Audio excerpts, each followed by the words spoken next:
Bom, voltamos agora com a live em definitivo da suposta ida do homem à Lua.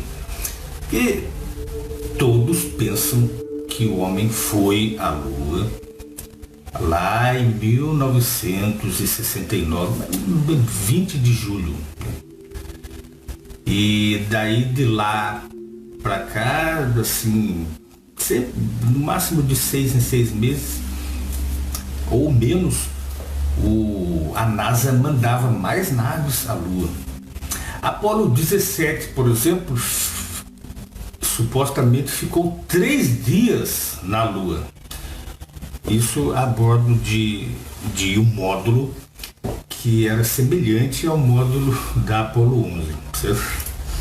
Isso parece história de ficção científica para quem analisa as evidências, né? Para aquelas pessoas que gostam de acreditar, porque acreditam que a NASA é um organismo sério, né? Então fica difícil, né? Então nós vamos analisar esses fatos hoje, viu? Eu fiz umas anotações aqui, eu vou resumir a lê-la e explicando, né, aos poucos. Então vamos lá. A ida do homem à Lua. Será que o homem foi para a Lua? Ó. Em 20 de julho de 1969 aconteceu um evento largamente televisionado do que foi chamado alunissagem, ou o pouso de uma aeronave na Lua. O evento foi comemorado no mundo ocidental todo como se fosse uma vitória do homem, embora fosse apenas mais uma empreitada militar norte-americana. Depois disso foram feitas mais 10 viagens à Lua. 5 delas das quais com pouso e decolagem. Todas sem nenhum erro, viu? Isso aconteceu entre julho de 1969 a dezembro de 1972. Todas elas dentro do governo Nixon. Sobre as implicações governamentais, nós vamos discutir numa live futura, viu? Porque vocês vejam bem, durante os anos 50 havia uma coqueluche da viagem ao espaço e foi-se comprovado, inclusive pela NASA, que o homem não podia ir para a Lua, devido a uma série de fatores, todos eles lá dos anos 50. Mas repentinamente a coisa mudou nos anos 60. Quando entrou o presidente Kennedy, eles simplesmente substituíram a razão de não poder ir ao espaço pela política do poder ir ao espaço a qualquer preço e a qualquer custo. E esse custo, como veremos mais tarde, foi a verdade, né? Eles tiveram que vender a verdade para poder pisar na Lua, né? Então vamos lá. Parecia, então, que naquela época das viagens à Lua, parecia que a NASA já havia dominado a técnica das viagens espaciais e as viagens à Lua eram mera rotina, né? Inclusive a imaginação popular começou a argumentar assim, o que vem depois? Agora nós vamos para Marte, aí Vênus, né? E depois de outros planetas. A imaginação, principalmente das crianças, aflorava, falava assim, nós vamos povoar os planetas do sistema solar e quem sabe mais além. Tudo isso causado pela propaganda da NASA, né? Mas subitamente as viagens pararam e a partir de 1973 o projeto chamado Apollo foi simplesmente abandonado. E os motivos alegados foram corte de verba pelo Congresso e falta de interesse da opinião pública. Mas a pergunta que fica é: não eram as viagens à Lua benéficas do ponto de vista científico? Se sim, por que houve o corte de verbas, né? E uma outra pergunta: por que a opinião pública influenciaria negativamente algo que supostamente traria benefícios à humanidade? Porque você pode ver que as viagens espaciais, eles sempre falam que lá eles vão fazer pesquisas científicas. Para que ir lá para o espaço fazer pesquisa científica? Isso daí. E outra, o que eram essas pesquisas científicas? Você sabe? A televisão que fala que eles foram fazer pesquisa científica fala do que eles foram fazer lá? Fala assim, é o comportamento do ser material no espaço. Que benefício que isso traz para nós, né? Tais perguntas foram feitas lá naquela época e não receberam a devida atenção da imprensa. E ela ficou restrita apenas aos que criticavam as viagens, a saber, aquelas pessoas que eram mais estudadas, né? Os astrônomos, né? Os cientistas. Eles sabiam que era impossível de ir para a Lua, né? Então eles questionavam, mas essas pessoas foram caladas, né? Acontece que nunca houve corte de verbas para a NASA. Ao contrário disso, a verba aumentou. Além de mais dinheiro para o desenvolvimento de novos foguetes mais poderosos, que culminaria na construção da nave espacial Challenger, o chamado ônibus espacial, no início dos anos 80, havia também vultosas verbas para a propaganda da NASA pelo mundo, coisa que antes das Apollo não havia. E milionários do mundo todo queriam participar, doando voluntariamente milhões, alguns querendo até voar nas missões. Assim, não era falta de verba não, certo? Se vocês procurarem na internet, vai estar lá escrito, né? Cortou a verba, mas cortou por quê? O negócio não era um sucesso e não estava trazendo benefício, por que cortar a verba, né? Assim, o motivo da parada das viagens à Lua foi outro. O motivo certamente nada tinha a ver com a ciência, mas tinha tudo a ver com a opinião pública. Ao contrário do que afirmavam, a opinião pública aumentou, mas aumentou de forma a questionar. Algo não estava certo, e todos os que usavam um mínimo de percepção se questionavam sobre certos aspectos da viagem. Por exemplo, dizia-se que durante as viagens fazia-se pesquisas científicas.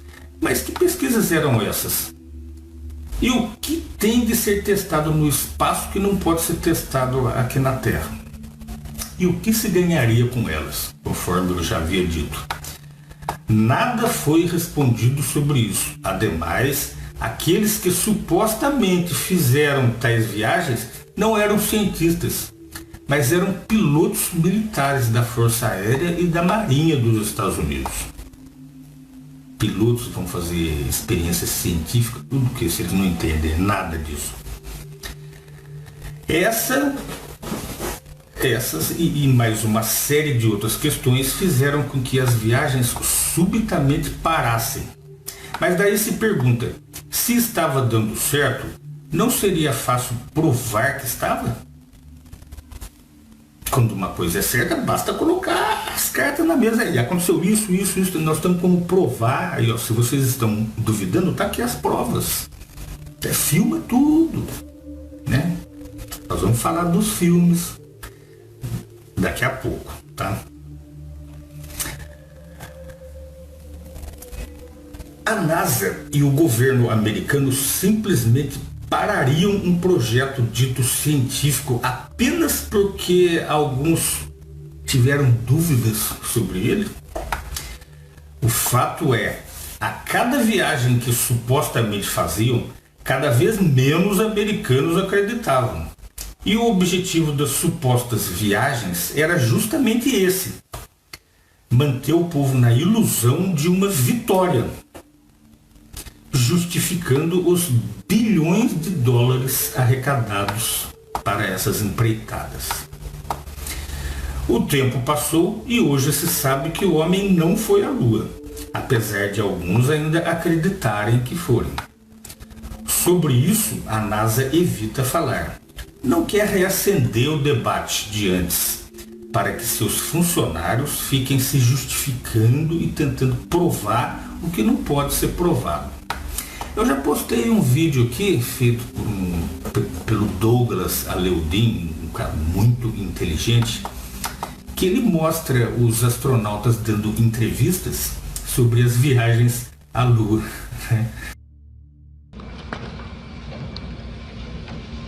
It was our pleasure to have participated in one great adventure.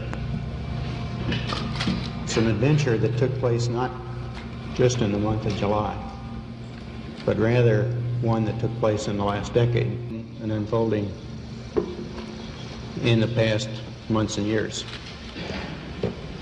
It's our privilege today to share with you some of the details of that final month of July that was certainly the highlight for the three of us of that decade. We're going to divert a little bit from the format of past press conferences and talk about the things that interested us most, in particular the things that occurred on and about the moon. We will use a number of films and slides which most of you have already seen. Se você for viajar para um lugar e voltar, você não tem que provar nada, você tem que falar, e tem que falar entusiasticamente. Mas eles não, nas entrevistas que eles davam, eles levavam scripts, liam scripts, não eram palavras deles, sabe? E eles estavam sempre tensos, né? Isso é relato de uma viagem feita por eles, feita pela própria pessoa. Se você for viajar, você vai trazer um script para ler para as pessoas. E há inúmeras evidências mais sobre essas coisas. Aqui vamos citar apenas algumas que tornam a viagem à Lua impossível de ser feita. Uma delas eu já postei aqui, é o telefonema impossível. For one priceless moment in the whole history of man, all the people on this earth are truly one. One in their pride in what you have done, and one in our prayers that you will return safely to earth.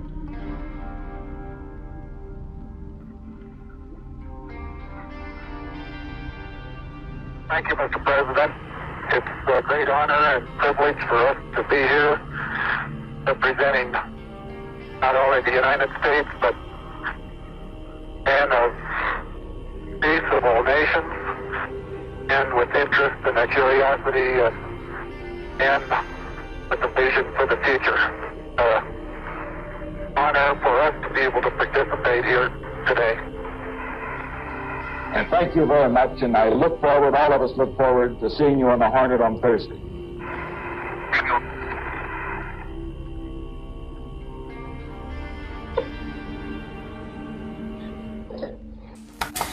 Pesquise na internet e veja a transmissão do telefonema que foi televisionado ao vivo em 1969. Ambos os lados, presidente e astronautas, presidente americano, o presidente Nixon. Ambos os lados apareceram em imagens. Mas, assim, imagens ao vivo, sendo televisionados. Mas como os astronautas podiam aparecer em transmissão ao vivo da Lua e telefonando para o presidente? Reparem no tamanho da cápsula que pousou na Lua, o módulo lunar. Seria preciso haver equipamento de transmissão ao vivo, como nas redes de TV com antena. Essas coisas eram muito grandes na época, em 1969, além de demandarem fontes de energia elétrica de alta potência. Caberia tudo isso no pequeno módulo que, segundo a NASA, era movido por baterias? Uma estação de rádio de ondas curtas com poder de transmissão para o telefonema e outra estação maior ainda de TV. Pelo que se conhece disso, não é possível. Mas o povo bobo acreditou que de algum modo isso aconteceu. Um outro motivo, combustível e filmagem. Tudo foi filmado e transmitido para a TV, inclusive a hora do almoço dos astronautas. Era como se fosse uma série de TV. Todos os dias as pessoas seguiam os capítulos dos pilotos. Mas, depois das viagens, o Dr. Davi Williams, arquivista da NASA, disse em entrevista que os arquivos, fotos e filmes originais da viagem, todos eles desapareceram. Tudo o que se tem hoje são algumas cópias editadas. Em 1969 já havia tecnologia para filmes e fotos em cores e de boa resolução, mas quando se vê os filmes e fotos das viagens, eram da pior qualidade possível. Por quê? É simples. Se as filmagens e fotos fossem feitas com boa resolução, não poderiam esconder o cenário onde tudo foi produzido.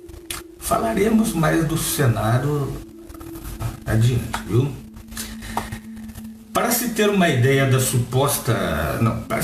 ideia da enormidade do esforço exigido, nos dias atuais, o ônibus espacial, que tem 37 metros de comprimento e com tecnologia de ponta, muito mais espaçoso que o módulo, que tinha apenas 7 metros de altura, e ele era equivalente a um muquifo de 2 andares, onde só cabiam 3 pessoas. O ônibus espacial não tem capacidade para fazer transmissão de rádio e muito menos de TV quando estão viajando. Tudo o que fazem é gravado por câmeras, para depois, a hora que voltar na Terra, passar lá as cópias e serem exibidas. E olhe que o combustível dos ônibus espaciais, incluindo o dos foguetes auxiliares, aqueles 2 gigantão, permite uma viagem de apenas 600 km de alcance na baixa órbita. Eles não podem adentrar na alta órbita. E isso a gente vai falar daqui a pouco. Por que não usaram a tecnologia do módulo lunar nos ônibus espaciais? Acreditem ou não, a NASA respondeu a esta pergunta dizendo que a tecnologia foi perdida. Eles simplesmente sucatearam a energia. Don Petit, astronauta da NASA, disse a seguinte frase com respeito à tecnologia do módulo, que, apesar de não ter sido usada nos ônibus espaciais, deverá ser redescoberta, ou seja, feita do zero, para a viagem a Marte. Ele falou: nós tínhamos a tecnologia, mas a destruímos. Ele prosseguiu dizendo que logo iremos para Vênus e outros planetas, como se isso fosse apenas um pulinho. Isso me soa lógico ou lhe parece como uma história de carochinha? O homem fica trabalhando lá, segundo eles mesmos, fala, durante anos para ir para a Lua. Aí consegue ir, começa a ir, voltar, depois chega aqui e destrói a tecnologia, destrói os filmes, destrói tudo. Aí depois agora quer recomeçar do zero para ir para Vênus. É lógico isso? Ó, vamos falar mais do combustível. Ó, o principal responsável pelas viagens dos foguetes da NASA era um engenheiro nazista chamado Ernst von Braun. E ele foi usado pela NASA para o desenvolvimento dos foguetes, que inclusive levou as Apollo para o espaço, né? Ele, como todos os outros cientistas da NASA, admitiam lá nos anos 50 que para poder ir para a Lua seria preciso construir antes pelo menos uma estação espacial para fins de reabastecimento, tanto para a ida quanto para a volta. Ou seja, para o homem poder ir para a Lua, ele tem que ter uma escala ali, certo? Pelo menos uma. Na verdade, dada a distância da primeira estação na Terra em relação à Lua, que era realmente perto, essas estações elas teriam que estar constantemente e não era só uma, depois eles calcularam que tinha que ter mais ainda e mais longe, na média órbita, na alta órbita. E detalhe, todas elas teriam que ficar sempre alinhadas em linha reta em relação à Lua. É possível isso acontecer para que o foguete pudesse então parar? É como se fosse uma estrada, né? Para lá. Isso aí é sonho, né? Isso aí é algo impossível de acontecer, até porque as órbitas não podem ser fixas, né? Imaginou a órbita fixa? Girar uma vai girar a tal velocidade assim? Não tem jeito. Até hoje, as estações espaciais, que só são 10 e não são de um país só, são de vários países, nenhuma delas está pronta e nenhuma delas tem capacidade para reabastecer foguete. E elas começaram a ser construídas a partir de 1998 e todas elas ficam na baixa órbita. E você sabe para que elas servem? Para nada. Ela só serve para gastar dinheiro público na manutenção. Assim, que estão à procura de uma suposta tecnologia ou domínio espacial.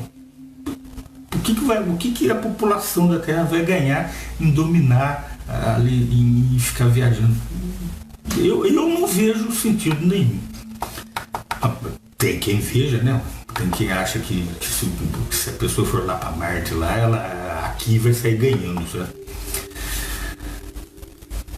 Para uma viagem sem escala da Terra à Lua, de ida e volta, foi calculada lá em 1953, quando eles já estavam calculando que seria impossível uma viagem para a Lua, que seria necessário uma nave com 3 foguetes, cada um dos quais do tamanho do Empire State, e carregando cada um o equivalente a 800 mil toneladas de combustível.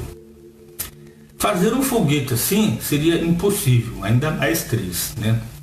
Mas, em 69, o pequeno foguetinho, a cápsula da Apollo 11, que tinha apenas uns 10 metros de altura, 7 dos quais usava apenas para alojar o módulo, foi para a Lua e voltou, sem precisar de nenhuma estação, num voo direto de 384.400 km vezes 2, porque teve a volta, o que dá incríveis 768.800 km, sem contar as órbitas.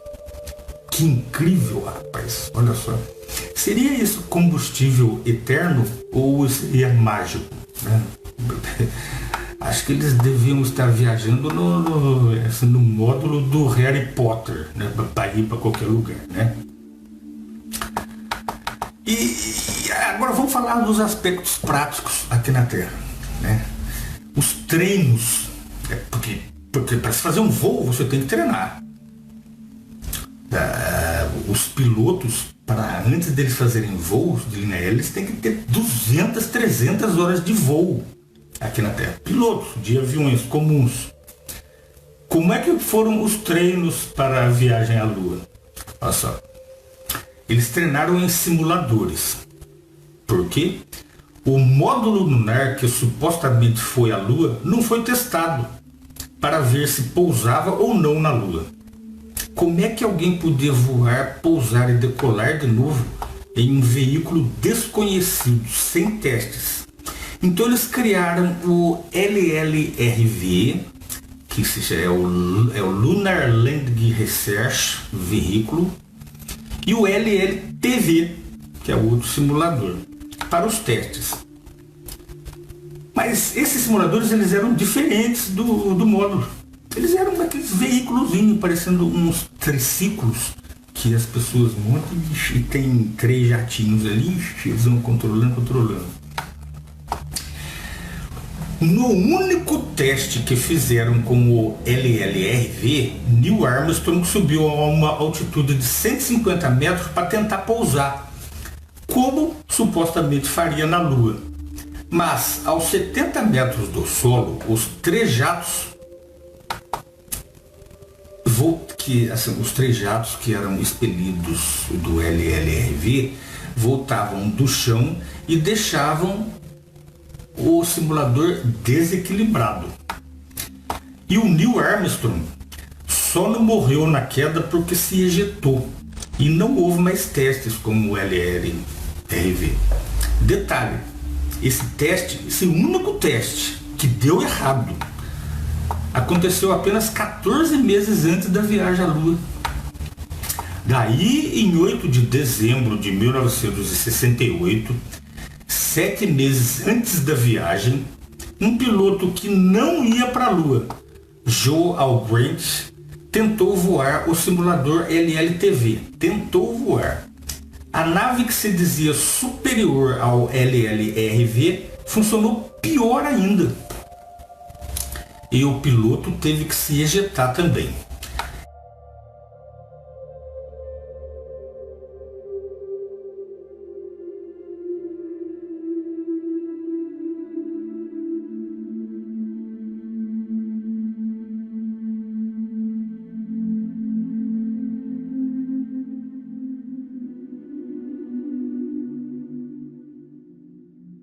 Engraçado é que depois da segunda viagem, em 19 de novembro de 1969, na Apollo 12, que também foi um sucesso. Sim, sucesso porque eles disseram que foi, né?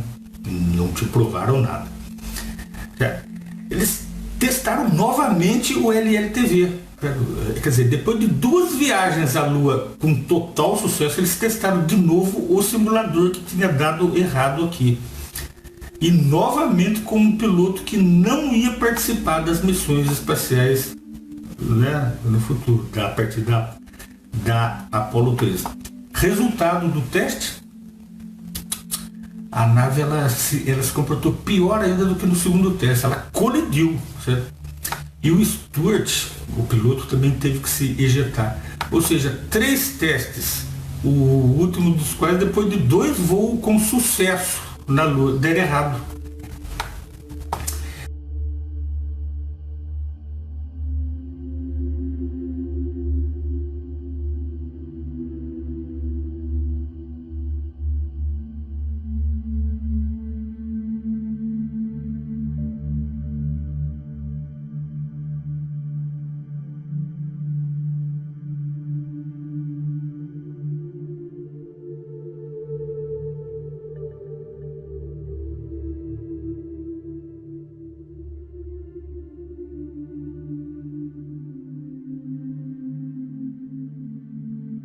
E observe que o módulo tinha apenas um motor e os simuladores 3. Como pousar uma nave com o motor virado para baixo, com um único motor virado para baixo, se eles não conseguiam fazer isso com 3, né?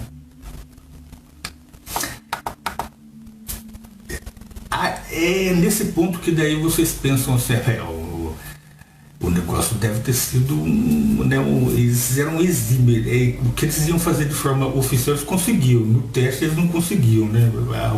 Algumas pessoas são obrigadas a pensar assim para poder acreditar que o homem foi na Lua, né? Agora vamos ver como é que o módulo era movimentado no espaço, quer ver? Ó?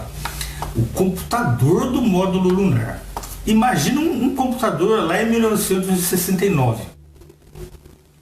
O computador de bordo do módulo que se dizia que estava funcionando e que fez tudo era um negocinho desse tamanho, assim, era menor que um notebook nosso, hoje em dia aqui.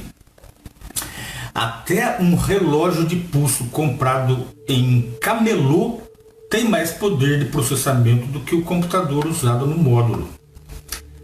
Ele só tinha 32 KB de memória fixa e apenas 2 KB de memória apagável. É a nossa famigerada memória RAM. Isso aí, para que você tenha uma ideia, é incapaz de processar um bom dia na sua tela do computador. Vamos supor, você retira a sua memória RAM e coloca só 2 KB no seu notebook. Você abre o seu notepad e depois de um tempo considerável que ele conseguir abrir, não sei nem se vai conseguir abrir, digita bom dia e veja quanto tempo que demora para isso aparecer na sua tela lá. Essa era a capacidade do processador do módulo lunar. E ele também não tinha teclas ou gráficos. Era lento até para ser ligado. Mas disse que ele controlava os 4 jatos laterais que eram movidos por um único motor, inteligentemente de acordo com a variação percebida externamente, para manter o módulo equilibrado. Uma tecnologia que não existe até hoje, por mais potentes que possam ser os computadores. Se os poderosos computadores dos ônibus espaciais hoje não conseguem mantê-lo niveladamente equilibrado e o piloto tem que pousá-lo como se pousa qualquer avião, o que dizer do computador das Apollo lá de 1969? Apesar disso, os astronautas deram infindáveis entrevistas para a plateia de crianças e fãs, onde sempre terminavam com aquela frase sensacionalista assim, ó: o computador era isso, era aquilo, era muito lento, mas nós chegamos lá. Apollo computer had 32K of fixed memory and 2K of erasable. That was it. No screen, no sound, no icons, no. I think it might have been 1 or 2 more keys. We had no graphics, no screen, no. On its best days, it couldn't get to 1 megahertz. So it was slow and weak, but it got its there. Yeah, baby. Hey, back. Yeah. É só para criança mesmo, né? Ainda na questão do pouso, na década de 1990, 30 anos depois das missões Apollo, a NASA desenvolveu um foguete de decolagem e pouso vertical chamado DCX, que é o Delta Clipper, né? Com 4 motores. Imaginava-se que daí ele iria ficar equilibrado. E mesmo com a tecnologia da época, muito mais avançada do que a dos anos 60, o módulo foi um fracasso.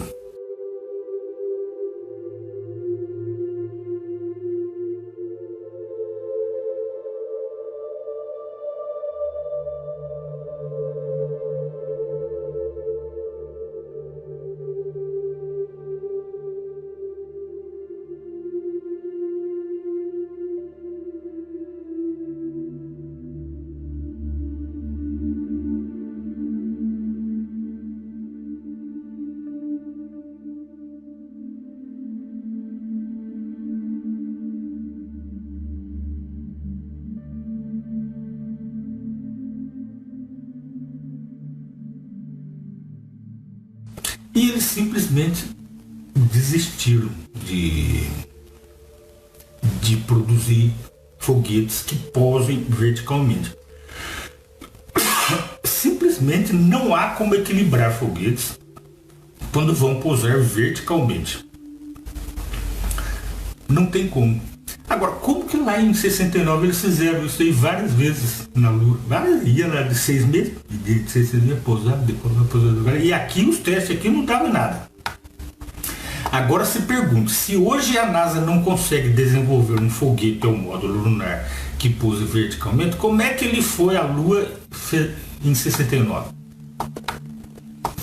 Vocês estão achando que isso é pouco?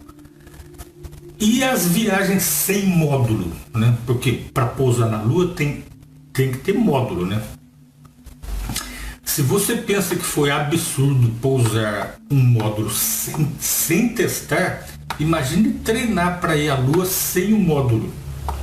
A NASA desenvolveu o módulo lunar para a viagem à Lua a partir da Apollo 5, que viajou na baixa órbita da Terra em 22 de janeiro de 1968 sem tripulação.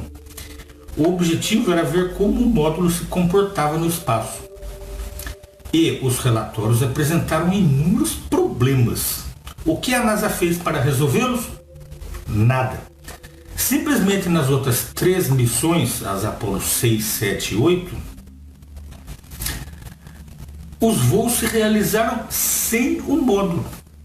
Não seria o caso de se concentrar nos problemas, afinal eles iriam levar vidas humanas dentro dele, né? Detalhe, a missão Apollo 8 foi tripulada e alegadamente atravessou o cinturão de Van Allen. O cinturão de Van Allen nós vamos falar daqui a pouco. Ele circulou na órbita da Lua para depois voltar são e salvo na Terra.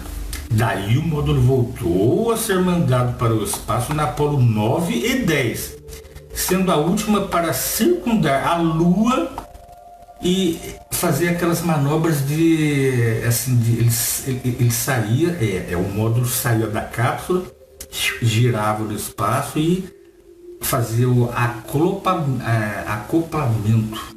Depois ele girava de novo, orbitava. E isso tudo foi mostrado em gráficos, não em filmes, certo? Eles filmavam apenas o lançamento. A partir do lançamento você não via mais nada. Era só imagens produzidas pela Disney, né? Lembre-se que no mundo da aviação e da astronáutica, nada pode voar a menos que seja exaustivamente testado. E tem mais. Como eles poderiam ter orbitado a Lua sem conhecer tal órbita e antes testarem seu comportamento? Foi como se, por exemplo, eles falaram, nós fomos lá e circulamos. Sim, eles falaram assim como se a NASA já conhecesse lá. O que fica mais estranho ainda é que os testes feitos na Terra e na baixa órbita sempre deram errado. Mas quando se dizia que para a Lua, um ambiente desconhecido, tudo acontecia às mil maravilhas, sem erros ou problemas. Estranho também é que as filmagens reais dos voos eram todos na baixa órbita. A partir dali não havia mais filmes. Por quê? Tudo relacionado ao voo, incluindo as tais manobras de acoplamento, que foram 17 ao todos, e todas sem nenhum erro, depois da baixa órbita, era apresentada em animações, conforme eu já disse, produzidas pela Disney. A Disney, eles, assim, aquelas animaçõezinhas que você vê dos veículos espaciais, do carrinho na Lua, andando em Marte, isso tudo é animação produzida por estudos cinematográficos. Mas será que a Apollo 8 foi mesmo passar da baixa órbita, seguir adiante e orbitar a Lua? Não. E não foram por quê?